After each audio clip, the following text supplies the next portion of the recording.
Hello friends, स्वागत है आपका अपने यूट्यूब चैनल निशा और माय एजुकेशनल में। आज हम कक्षा 10 की हिंदी काव्य के माखनलाल चतुर्वेदी की पुष्प की अभिलाषा की हिंदी व्याख्या पढ़ेंगे। तो आइए पाठ को देखते हैं। लेसन का नाम है पुष्प की अभिलाषा और इसको माखनलाल चतुर्वेदी जी ने लिखा है।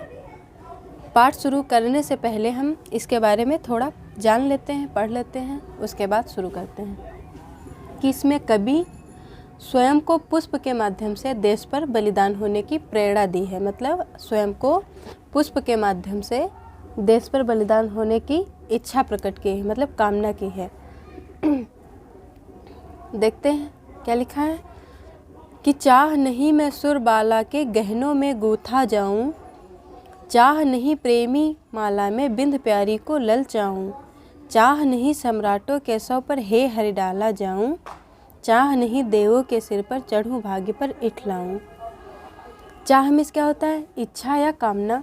सुरबाला मिस क्या होता है? देव कन्या। गहना मिस आभूषण। बिंद मिस गूंथ कर।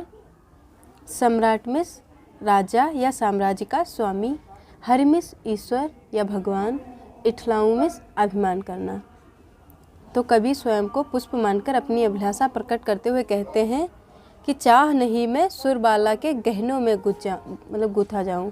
हे ईश्वर, मेरी यह अभिलाषा नहीं है या यह मेरी इच्छा नहीं है कि मैं देव कन्या के आभूषणों में जड़कर उससे श्रृंगारित करूं। फिर क्या लिखा है कि चाह नहीं प्रेमी माला में बिंद प्यारी को ललचाऊं। और हे ईश्वर, मेरी यह भी इच्छा नहीं है कि मैं दो प्रेमी प्रेमिकाओं के बीच सुंदर पुष्प की माला बनकर उसे रिझाऊं या ललचाऊं। चाह नहीं सम्राटों के सौ पर हे हरि डाला जाऊं। और हे ईश्वर, हे विधाता, मेरी यह भी इच्छा नहीं है कि मैं राजाओं के सौ पर डाला जाऊं या फेंका जाऊं। चाह नहीं देवों के सिर पर चढ़ूं भाग्य पर इठलाऊं। और हे ईश्वर, हे विधाता, मेरी यह भी इच्छा नहीं है कि मैं देवों के मस्तक पर सुशोभित होकर गर्व से इठलाऊं। फिर देखते हैं क्या कहता है, मतलब फूल क्या कहता है या कवि क्या कहते हैं कि मुझे तोड़ लेना बनमाली, उस पथ में देना तुम फेंक, मातृभूमि पर शीश चढ़ाने जिस पथ पर जावे वीर अनेक। तो क्या कहते हैं, मतलब कवि जी क्या कहते हैं कि हे बनमाली, तुम मुझे उस पथ पर बिखेर देना जिससे हमारी मातृभूमि के रक्षक, क्या लिखा है कि मातृभूमि पर शीश चढ़ाने जिस पथ पर जावे वीर अनेक। हे बनमाली, तुम मुझे उस पथ पर फेंक देना या बिखेर देना जिससे हमारी मातृभूमि के रक्षक वीर सैनिक गुजरे। मैं उनके चरणों के स्पर्श से ही स्वयं को सौभाग्यशाली और गौरव वंचित अनुभव करूंगा, क्योंकि उनके चरणों का स्पर्श ही देश के बलिदानी वीरों के लिए सच्ची श्रद्धांजलि है। तो ऐसी पुष्प की अभिलाषा है, मतलब कवि की अभिलाषा है, वह पुष्प के माध्यम से देश पर बलिदान होने की इच्छा प्रकट करते हैं, कामना प्रकट करते हैं। आइए अगला देखते हैं। अब है लेसन का नाम है जवानी, उसी का काव्यखंड है। देखते हैं कि क्या लिखा है। प्राण अंतर में लिए पागल जवानी, कौन कहता है कि तू विधवा हुई, खो आज पानी। चल रही घड़ियाँ चल नभ के सितारे, चल रही नदियाँ चले हिमखंड प्यारे, चल रही है सांस फिर तू ठहर जाए, दो सदी पीछे की तेरी लहर जाए।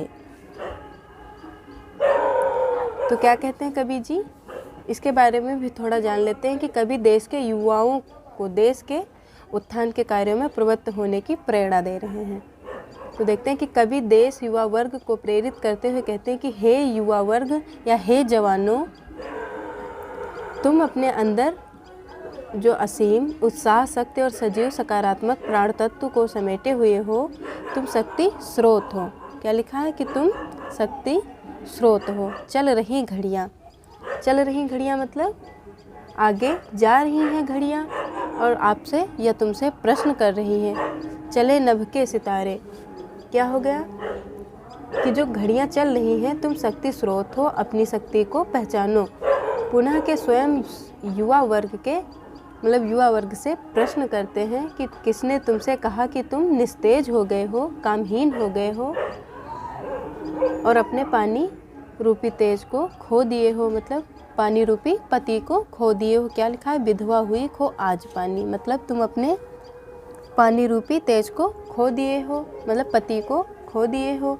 फिर क्या लिखा है कि चल रही घड़ियाँ चले नभ के सितारे, चल रही नदियाँ चले हिमखंड प्यारे। मैं आज जिधर भी, इसकी व्याख्या करते हैं कि मैं आज जिधर भी अपनी दृष्टि फेरता हूँ उधर गति ही गति देखता हूँ। चले नभ के सितारे, और क्या हो गया कि मतलब प्राणी मात्र चले नभ के सितारे, जो प्राणी मात्र की सांसें भी निरंतर चल रही हैं। यहाँ पे सितारे जो हैं वह सांसों से तुलना की गई है। फिर चल रही नदियाँ, मतलब निरंतर नदियाँ भी चल रही हैं। क्या इस सर्वत्र गतिशील वातावरण में बराबर हो रहा है। फिर क्या लिखा है कि चले हिमखंड प्यारे, समय बीत जाने पर जब तुम मुझसे तरंगे उठेंगी तो तरंगों में 2 शताब्दी पीछे वाली गति होगी। फिर क्या लिखा? चल रही सांस फिर तू ठहर जाए, 2 सदी पीछे कि तेरी लहर जाए। क्या हो गया कि मतलब 2 शताब्दी पिछड़ जाएंगी समय बीत जाने पर, जब तुम मुझसे तरंगे उठेंगी तो उन तरंगों में 2 शताब्दी पीछे वाली गति होंगी। फिर क्या लिखा है कि पहन ले नर मुंड माला, उठ स्वमुंड सुमेरु कर ले, भूमि सा तू पहन बाना आज धानी, प्राण तेरे साथ है उठरी जवानी। कभी कहता है कि हे नवयुवकों या हे जवानों, तुम्हारी जवानी तू उठ और दुर्गा की भांति मनुष्यों के मुंडों की माला पहन ले। क्या लिखा है कि पहन ले नर मुंड माला, तुम मनुष्यों की जो मतलब मुंड है उनकी माला पहन लो। नर मुंडों की इस माला में अपने सिर को सुमेरु बना, अर्थात बलिदान के क्षेत्र में सबसे ऊपर रहूं। फिर क्या कहते हैं कि भूमि सा तू पहन बाना, आज धानी प्राण तेरे साथ है उठरी जवानी। कभी कहते हैं कि यदि समर्पण की स्थिति आ जाए तो तुम देश के लिए खुद को समर्पित भी कर दो, पीछे मत हटो। जैसे पृथ्वी हरे धानों की हरियाली से जीवंत हो उठती है, वह महसूस करती है कि मैं जीवित हूँ, वैसे ही युवा भी उत्साह से भर सकते हैं। अपने नियत कार्य को करें, जीवन का उद्गम उनका प्राण साथ में है, अतः उस प्राण शक्ति के साथ आलस्य का त्याग करके अपने कर्तव्यों का पालन करें, युवा वर्ग करें तथा आगे बढ़ें। हे जवानी तू जाग, मतलब हे जवानी, हे युवा लोग, हे जवानों तुम उठो। क्या लिखा? प्राण तेरे साथ है उठरी जवानी, हे जवानी तू जाग। यदि आप सभी लोगों को हमारा वीडियो पसंद आया हो तो चैनल को लाइक शेयर सब्सक्राइब जरूर करें और कमेंट में बताएं कि आपको हमारा वीडियो कैसा लगा। धन्यवाद।